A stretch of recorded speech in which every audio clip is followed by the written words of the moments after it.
Hello my dear students and welcome to the English class of 5th standard NCERT Marigold. Today we are doing first poem The Ice Cream Man. If you are new to the channel, please subscribe the channel so that you can get all the lessons of this 5th standard English, and please share this video with your friends. Okay? So let's start. The Ice Cream Man. Okay, read and enjoy. What is cold, sweet and creamy and wonderful to eat? तर थंड, गोड आणि creamy अशी कुठलीही गोष्ट आहे जी खाण्यासाठी खूप छान आहे, which is wonderful to eat. तर ती आहे ice cream. Everyone's favourite treat especially on a hot summer day is an ice cream. Okay, सर्वांची फेवरेट, सर्वांना आवडणारी आणि खास करून एस्पेशली समरमध्ये, उन्हाळ्यामध्ये ती सगळ्यांची प्रिय असते. And that is ice cream. And everyone's favourite person might be just the ice cream man. आणि त्या दिवसांमध्ये सगळ्यांचा फेवरेट, सगळ्यांना आवडणारा माणूस जो असेल तर तो कोण? तर तो आहे आईस्क्रीमवाला, the ice cream man. Okay, so let's start. When summers in the city and bricks a blaze of heat, म्हणजे शहरात किंवा जेव्हा उन्हाळा येतो आणि brings a blaze of heat म्हणजे उन्हाच्या झळा, जेव्हा उन्हाचे चटके लागतात. ब्लेज म्हणजे ज्वाला किंवा जी फ्लेम असते. ब्लेजचा अर्थ खरं फ्लेम आहे, पण इथे ते उन्हाळ्यासाठी त्याचा संदर्भ दिलेला आहे. आणि ब्रिक्स म्हणजे जाणवणं, आउटब्रेक. ओके, आपल्याला उन्हाळा जेव्हा जाणवतो त्याच्यासाठी हे सेंटेन्स आहे की brings a blaze of heat, म्हणजे कडक उन्हाळा आपल्याला जाणवतो किंवा उन्हाच्या झळा आपल्याला बसतात. तेव्हा काय होतं? आईस्क्रीम मॅन येतो आपली छोटीशी गाडी घेऊन. The ice cream man with his little cart. Cart म्हणजे त्याची छोटीशी गाडी, आईस्क्रीम ज्याच्यामध्ये असते ती गाडी. And goes travelling down the street, म्हणजे ढकलत ढकलत तो अख्ख्या स्ट्रीटमध्ये, अख्ख्या शहरांमध्ये, रस्त्यांवर फिरत असतो. He goes travelling down the street. Beneath his round umbrella oh what a joyful sight. तर त्याच्या गाडीवर मोठी छत्री लावलेली असते. ओके, आणि त्या छत्रीच्या खाली सुंदर दृश्य असतं. अ जॉयफुल साईट म्हणजे सुंदर दृश्य. जॉयफुल म्हणजे आनंद देणारं दृश्य असतं. तर ते कुठलं असतं की ज्या आईस्क्रीम असतात त्या गाडीवर त्याचं वर्णन इथे केलेलं आहे. To see him fill the cones with mounts.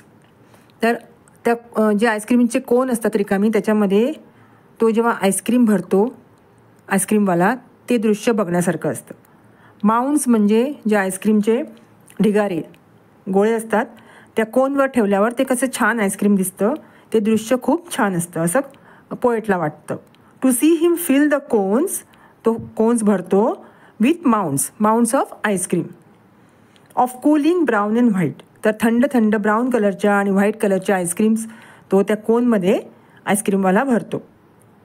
Vanilla, chocolate, strawberry. Okay, ते फ्लेवर्स कुठले कुठले असतात? तर व्हॅनिला आईस्क्रीम, चॉकलेट आईस्क्रीम आणि strawberry ice cream. Or chilly things to drink. Chilly म्हणजे थंड.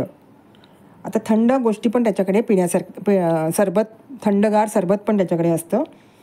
ओके, जे बॉटल्समध्ये असतं.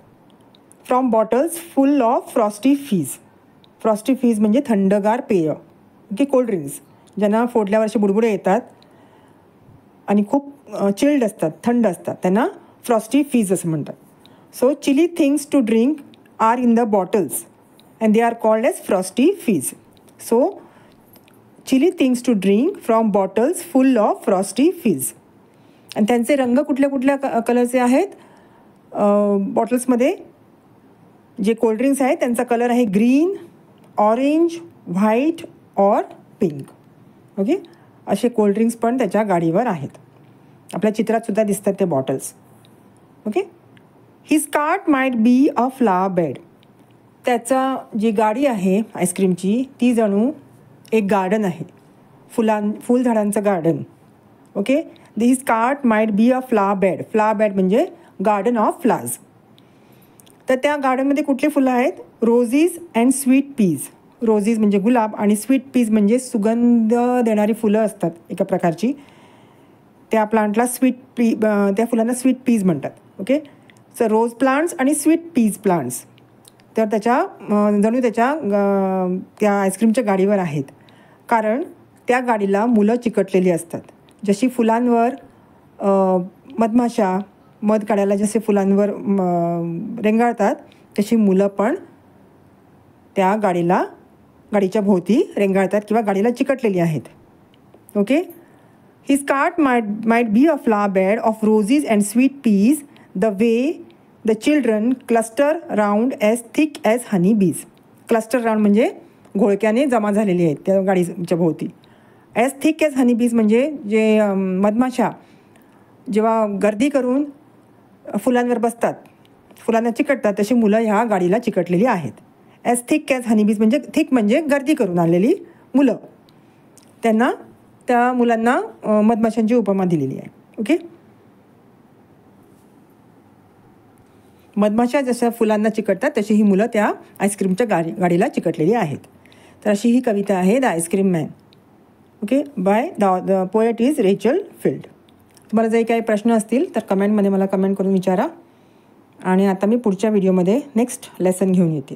तोपर्यंत take care and learn the poem.